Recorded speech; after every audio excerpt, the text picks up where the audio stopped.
Okay, next up we have our next speaker. When I came into this mighty profession a few months ago, he was a legend in the game. At the age of 28, he was broke, homeless and desperate. He turned his life around, repaid his debts and became a financial planner. With the intent of influencing more people, he then became a business coach. He did officially retire, how many months or years ago? Is it a myth, retirement? He's now back. Retirement is a myth, as he says. He's the author of 2 books, The Soul Millionaire and The Flight of the Soul Millionaire. He is Mr. David Scarlett. Welcome, David Scarlett.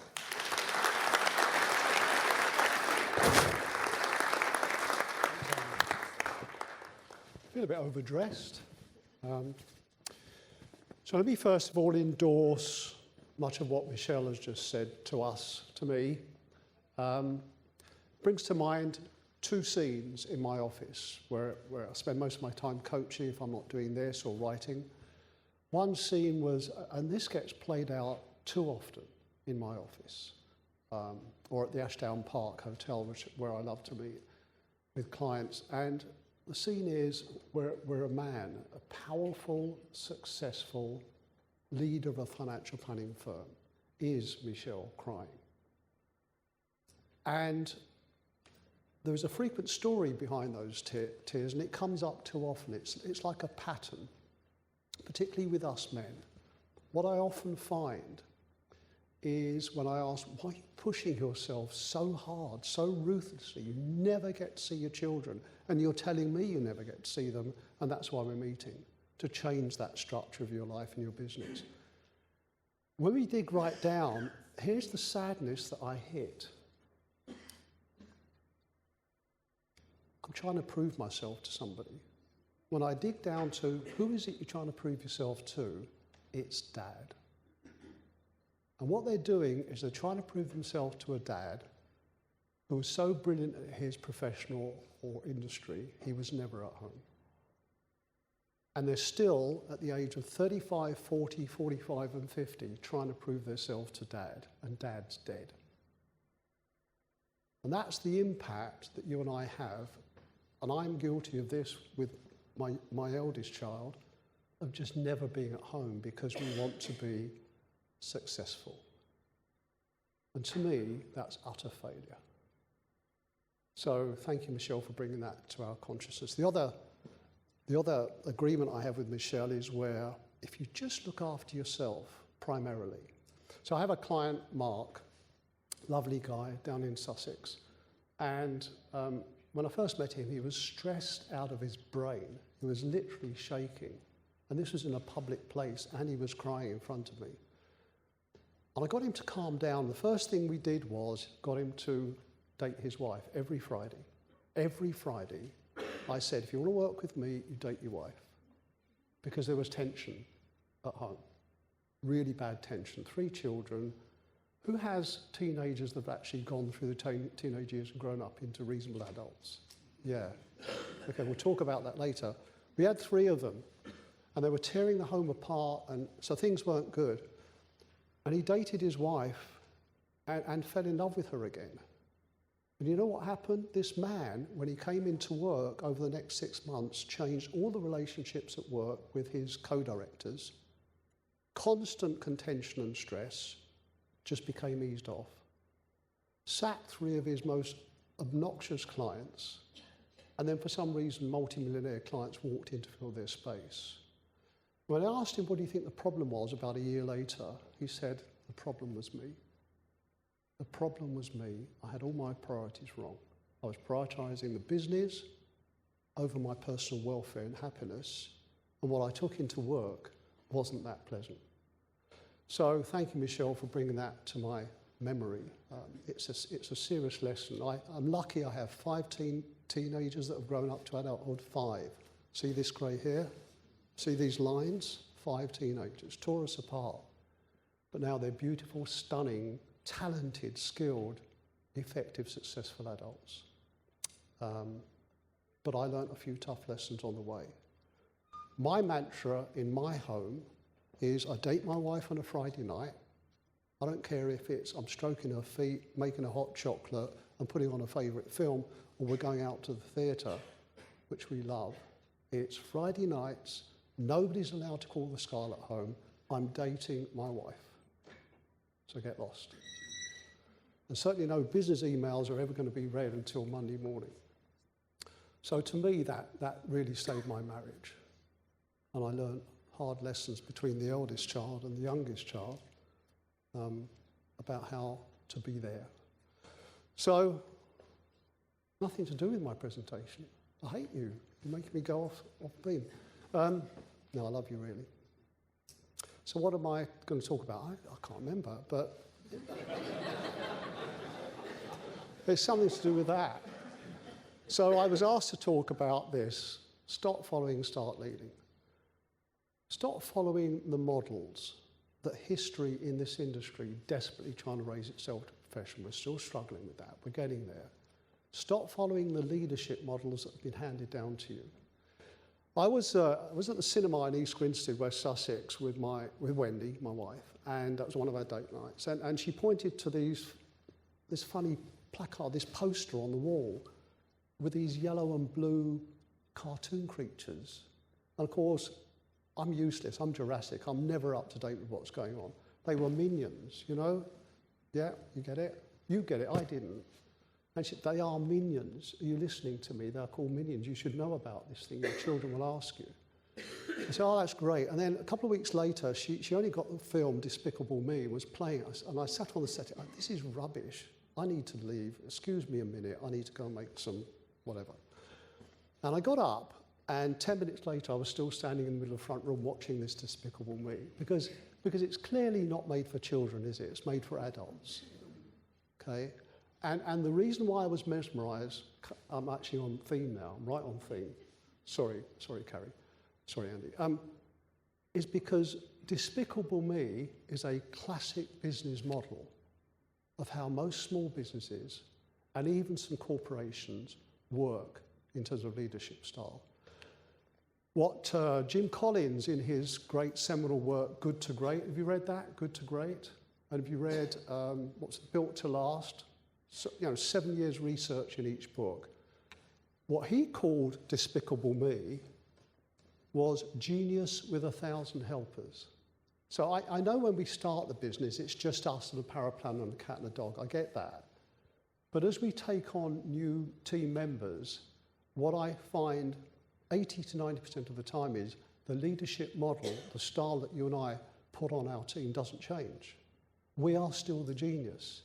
And they are just our minions, or at least that's how we treat them.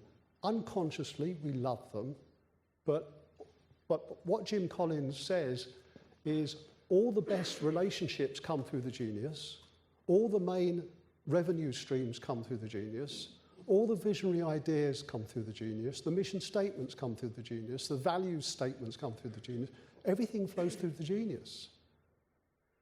And what he points out in his work Good to Great is the genius is actually not really excited about creating the future of his or her business.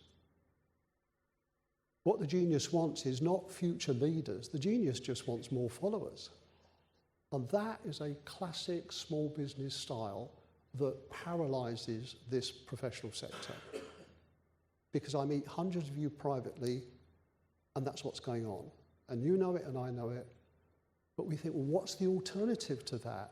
Now, there's nothing morally wrong with that, but it's not a very clever business style. It's certainly not leadership. What Carol Dweck, Professor of Psychology, Stanford University, again calls this model genius with 1,000 helpers. What she says is, in her book Mindset, the mindset of this kind of leader is that they really just want everything to flow through them. They're not really interested in listening to better ideas from people who they think are lesser than them. Everything must flow through them to prove, she says, how smart they are. And they spend their whole working life showing the world, look how smart I am. And that's the fixed mindset of leadership that hampers most small businesses. want to show you the alternative to that. I saw this happen in front of me when one of my clients, now this kid's a genius. When I first met him, he was 26 years old. I shouldn't really have taken him on. He didn't qualify to work with our firm. He was turning over 70k and running around like a lunatic. He'd only just got married, and I said to him, Fred, that's not his name. Everybody in my client community is called Fred. That's all I take. No, women, men, they're all called Fred. You're going to lose your marriage, and you've just got married. In fact, you've only just got over dying in America, collapsing with a peanut allergy, and only just getting over dying. Spent 2 weeks in hospital in America, cost them about $250,000. Thank goodness for some insurance, eh? So you're going to lose this marriage. You haven't even got the baby yet. The baby's on its way. You need to stop this. So he said, well, help me. So I did. 4.5 years later, this kid was turning over by himself £1 million a year with support staff, 6 support staff, but as an advisor, So clearly he's not stupid, he's bright. But I saw something happen in his team meeting, the 6 monthly team meeting, which I thought was magic, and I just want to share that with you. Let me just check my time. How am I doing for time? Okay, Carrie will wave at me, or somebody will. I encouraged him to ask a few questions, and he did. He was so courageous. Here's what he said to his team right at the beginning of the day. I want you to tell me what's wrong with my firm, with our firm. What is wrong? Secondly, I want you to tell me what we need to change to make it right. Getting this? What's wrong? What do we need to change to make it right? Thirdly, I want you to show me and explain to me what's stopping us making it right. And then bless him, he did what Vikas does brilliantly, looking at me in the middle of this row. He shut up and listened. And he listened while they did breakout sessions and came back in groups, and they told him what was wrong. And they told him why. And they told him what's stopping. And for 2 hours, this kid, 31 years old now, listened to his team. And I counted 22 points of things that were wrong with the firm. 22. And he still listened. And he didn't even look up. He was frozen writing like this. He didn't even look up. Bless his cotton socks. Then they took another hour, came back again, and they came up 37 things we could do to make our firm absolutely phenomenal and stonkingly brilliant at caring for clients and changing clients' lives. 37. You know what he did? He looked up after 2 hours of utter silence, and he looked at each one in the eye, and he said, thank you for helping to save our firm. They're brilliant ideas. Now let's set an action plan. And the whole afternoon was setting the action plan for the next 6 months. To me, that's what I call servant leadership. To me, that's where a leader stops being command and control, stops being felonious crew, is it? That what his name is? In Despicable Me. Stops the genius with 1,000 helpers and does something absolutely stunning. Gets the brilliant thinking of the team working. The quality of everything human beings do, everything, depends on the quality of the thinking we do first.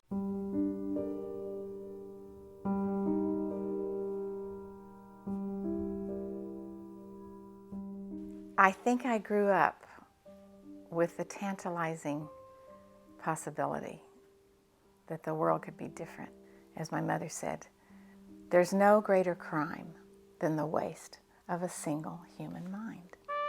I think I stored that away, sort of somewhere like under I for inexplicable but immensely important, or maybe under I for inheritance, how do I know? But I feel that it started there. Thinking at its best is a producing of simplicity.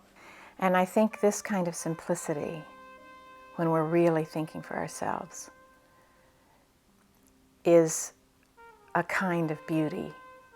And I think nature is like that too, that at its core, as complex as it is, on the far side of its complexity is this indisputable simplicity, which is where typically we want to end up. Their first job as a leader their first job, their forever most important job, the job that they have, is to create the conditions for stunning independent thinking in every life they influence.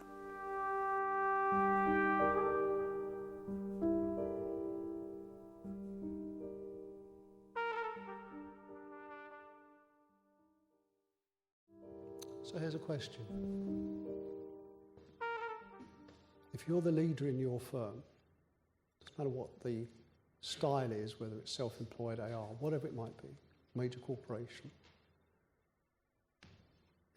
are you playing Despicable Me? Unconsciously, even though you care and love your firm and the people in it? Or are you actively seeking to create in every member of your team stunning thinking independent of you? Because if you want a future for your firm, if you don't want to get to 5 years of exit and think, I don't have a strategy and the leaders aren't there because I haven't nurtured them, and the only option I've got is flog the client book and sell the firm from underneath the feet of my staff, which is where this industry has gone far too often, and allowed itself to be gobbled up by major corporations. If that's not what you want, then stunning independent thinking is something that I encourage you to learn to develop in the brilliant minds and hearts of your team. So let me talk now to your team. If you're the leader, I'm now going to talk to your team. I'm talking to the 20s and the 30s and certainly less than 40 years old in the audience. So everybody else that can go to sleep, but talk to you. Okay, you're the future of this profession, because we'll be gone, right? Look at me. I'm just falling apart. Sorry, Michelle. I'm just, I swim, I walk every morning, but look how ancient. I'm Jurassic, for goodness sake. The future is you. There is only you left for the future. And something that concerns, sorry, if you want to take away from Nancy, I don't know what this presentation's about, I only created it. There's the first takeaway from today. Buy the book, go on some courses. The coaches, so Vic is nodding in the centre, the coaches on this ladies' cohort across the globe are without question some of the most brilliant business coaches and senior executive coaches I've met in 20 years of coaching. I thought I was good until I met my future coach, Jane Adshead Grant. She's stunningly brilliant. And it starts with that book. Seriously, if you're a leader, buy the book. Learn to develop stunning independent thinking in your firm amongst your team. If you're a financial planner, which I hope most of you are, buy the book. Learn to engage with clients on a much deeper level than you ever have imagined in the past and change their lives, not their money. So stop believing, back to the 20, 30-year-olds, stop believing this, that leadership starts with a title. It's a myth. Let me tell you a story about a bright young lady I'll call Jane. I first met Jane when she was just a paraplanner. I ask you, just a paraplanner, really? I sat with her because I was meeting with the whole team one by one after coaching the MD for about 2 years. And I just knew something was wrong in this firm, and I couldn't get my hand on the problem. And I sat with Jane. She was 26 years old. I seem to have something about 26-year-old. But this kid scared the life out of me. She was so intuitive, so insightful, so intellectually and emotionally bright. She could see stuff going on in this firm, about 20 people, that I had struggled to see as a coach, which was really bad on me. I invited her into the next board meeting. I said to the MD and the ops director, she needs to be on the next board meeting. Why is that then? Well, just watch. She came in the next board meeting. She was taking notes. I stopped. I said, Jane, what on earth are you doing? Well, I'm here to take notes, aren't I, for the directors? No, you're here to talk. You're here to think out loud. I want to hear some stunning independent thinking from you. By the end of 3 hours, when we went for lunch, it was clear to the ops director and the MD that Jane saw most of the problems in the firm much clearer than they did. They were weighed down by the baggage of fear and pride and their history. She wasn't. She could cut through all that nonsense and get to the truth of why we need to change the way we behave with the staff in this brilliant team so that they can fulfill their excellence towards the client so we can serve clients better. Here's what happened to 20-year-olds and 30-year-olds to Jane in the next 36 months. She took on moral leadership. She kept presenting ideas to the board of directors, privately and publicly. And she learned how to present those ideas coherently and persuasively that changed the thinking in the firm. When people had a problem at any level in the firm, they sat with Jane and with the now ops director who was thinking, I really like her style, I'm going to go on some of these courses. And she would coach them out of their own problems. She wouldn't tell them. She was only 28 by this time. She would coach them, and they would go away from her sitting with her in a room with their problem solved in their head. Wow, I get it. I can see what the solution is. By the 4th year, it was clear that the greatest leader in the firm was Jane. She was still 29. And so she was promoted to CEO to allow the MD to be chairman and start to do what he'd moaned about for years, which is, I just want to slow down and be with my kids. I want to take days off. I want to travel around the world. I want to do things for charity. So Jane said, well, then go. Let me run this thing for you. She's now the CEO. You don't need a title to lead. You just need to take ownership and responsibility for the future of the firm you're working with and open your gob and say something, but learn to do it persuasively and coherently. People will teach you how to do that, then present that to the board of directors or the senior partners. You don't need the title. You can lead where you are. You can lift where you stand. That's my message to the future leaders of this profession. And what will be brilliant is if Despicable Me would turn into stunning independent thinking in team meetings, and you would have the voice to change the future of the firm. Those two things work together. What a brilliant future your firm will have. How that will influence the public and the community you serve. How that will raise this profession and elevate it so that we're respected, and for junior graduates and junior financial planners and power planners and admin staff, we become aspirational as a community. That would be a future worth working for. If you want to learn how to do that, how to help your team lead each other, buy that book.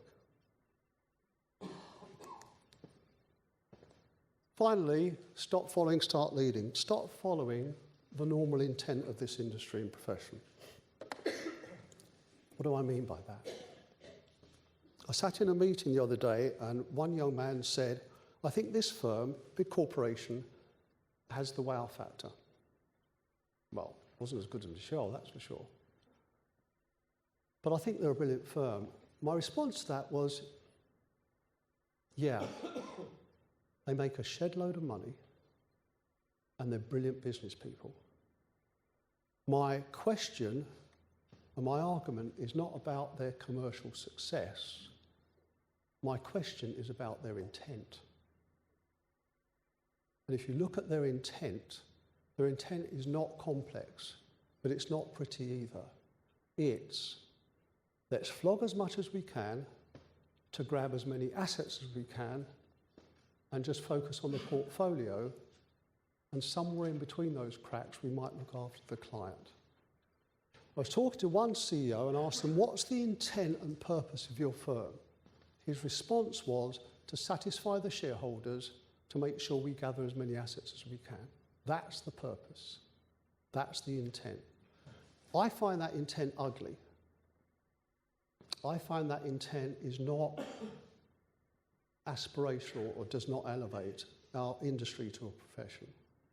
I think we can do better than that. So my encouragement would be, that we change that intent and ask ourselves the question around the table, what's the intent of our firm? Look, whatever the mantra is on the website, whatever the noble aspirations we express on the walls in the office, what's the actual story going on the floor? We may say that we are client-centric. I look at your website, and no, you're not. You're prattling on about how brilliant you are. How, the story about how you formed the firm when Granddaddy had clogs and Nellie was still working in the mill. And there's all that stuff going on. Pages and pages and pages about you. It's not making the client the hero of the story. And I've seen some brilliant advisor websites where clearly the client is the hero of the story. Not assets, not your story, not your qualification, not your awards. The client is always the hero of the story. So my encouragement is this. We need to change the culture. We can do that from this room. From those people in this auditorium, from those in the sound of my voice, we can decide to change the culture by changing the intent of our firm. The danger is when the metric, the measurement of how we're doing financially slips into becoming the purpose. They're not the same thing. You can measure your financial strength through assets and revenue and profit margins and EBITDA and all the rest of it. But it's when that becomes the purpose in the heads of your team is when things start to become ugly. I was speaking to Philippa Hand, solicitor. Who knows Philippa Hand? Clark Wilmot.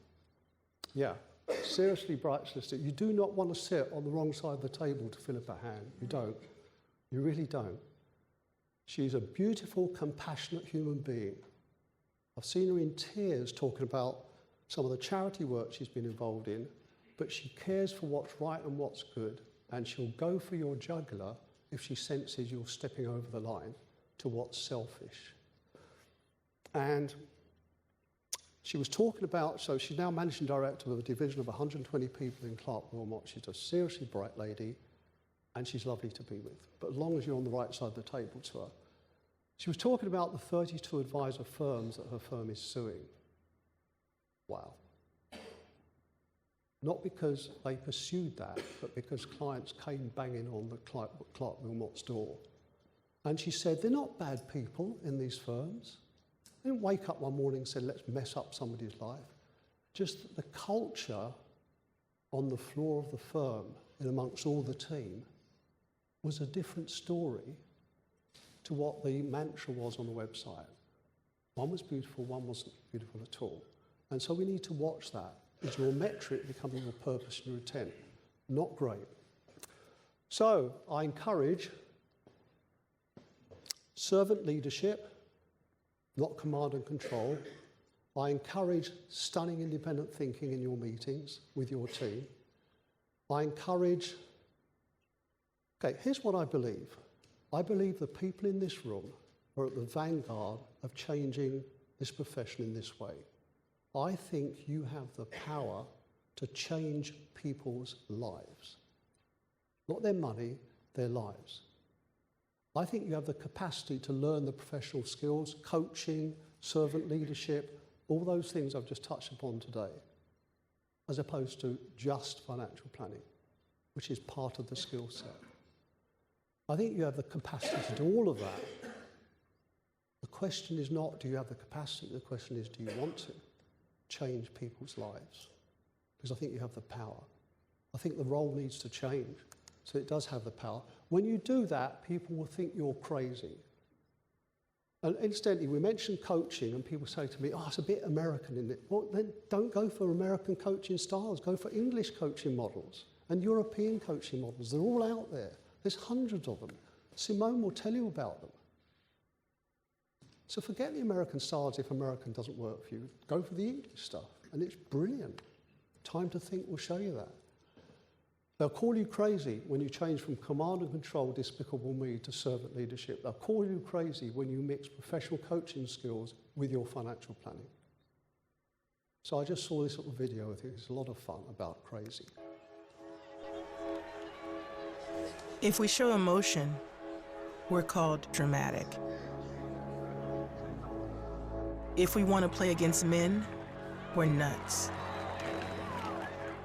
And if we dream of equal opportunity, delusional. When we stand for something, we're unhinged. It's super, it's gonna need to calm down. When we're too good, there's something wrong with us. And if we get angry, we're hysterical, irrational, or just being crazy. But a woman running a marathon was crazy. Officials tried to pull her off the course. A woman boxing was crazy. A woman dunking? Crazy. Coaching an NBA team? Crazy. A woman competing in a hijab, changing her sport, landing a double cork 1080, or winning 23 Grand Slams, having a baby, and then coming back for more? Crazy, crazy, crazy, crazy, and crazy. So if they want to call you crazy, fine. Show them what crazy can do.